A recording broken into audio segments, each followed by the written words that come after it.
Kali ini gue akan bikin video yang sedikit berbeda, di mana kali ini gue akan menjelaskan tentang agenda dari para mafia uang, atau gue sebutnya kartel fiat. Gue udah ngomong ya dari dulu, bahwa lu kedepannya akan makan kecoa dan ulat sagu. Dan sepertinya semua yang keluar dari mulut gue, di setiap video yang gue buat, itu akhirnya jadi kenyataan. Jadi awal-awal kalian, teman-teman semua yang mungkin membenci gue, nggak suka karena cara penyampaian gue, akhirnya kalian mulai sadar dan dengar bahwa, oh, ternyata dia selama ini benar. Kenapa gue benar? Karena gue udah ada di ruangan-ruangan tertentu, ya.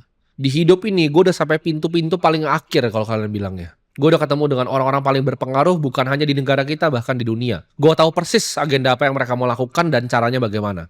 Gue sudah bilang bahwa lu semua akan susah cari kerja itu dari 2022. 2022 akhir, gue udah ngomong, lu semua akan susah cari kerja dan sekarang lu baru kelabakan. Wah, cari kerja di luar, cari kerja di luar. Gue udah bilang upgrade skill, upgrade skill. Dan banyak dari lu, setiap kali gue kasih tahu tentang sesuatu ya, gue ngomong Bitcoin dari 290 juta, itu gue dimaki. Oleh bahkan orang-orang di instansi dan oknum-oknum tertentu ya. Banyak yang gak seneng sama gue. Banyak yang ngomong bahwa oh ini anak kecil ini tahu apa sih ya. Oleh kartel-kartel mafia uang itu yang gue sebut. Mereka punya berbagai macam senjata, mereka punya berbagai macam arsenal yang bisa dipakai untuk melawan orang yang mereka gak suka. Banyak mungkin dari teman-teman gue yang di atas sana itu kasih gue saran.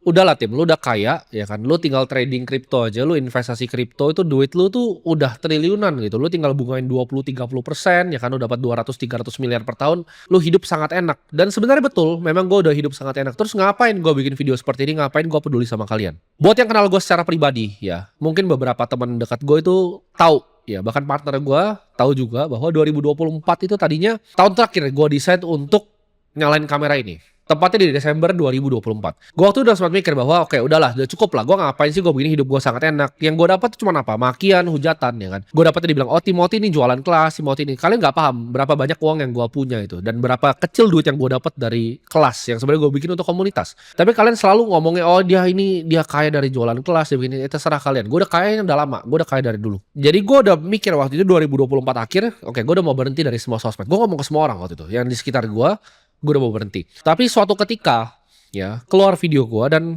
ada orang yang DM gue ya, bukan cuma satu tapi mungkin sekitar 15-20 orang. Dia bilang bahwa sebelum nonton video gue udah dalam jeratan hutang, udah gak tahan lagi, udah gak mau hidup lagi. Tapi karena dia nonton video gue, dia jadi semangat untuk hidup lagi dan sekarang hidupnya lebih baik. Di saat gue baca itu, gue inget janji gue ke diri gue sendiri ya. Gue janji kalau misalnya gue lepas dari rantai uang setan ini, gue akan bantu kalian semua lepas dari rantai ini. Itu gue janji ya, di diri gue waktu gue umur 15-16 tahun ya. Gue janji ke Tuhan yang di atas, gue bilang kalau sampai gue dilepasin dari rantai ini, gue bisa bantu keluarga gue bisa naikin derajat orang tua gue mau bantu lepasin rantai-rantai kalian.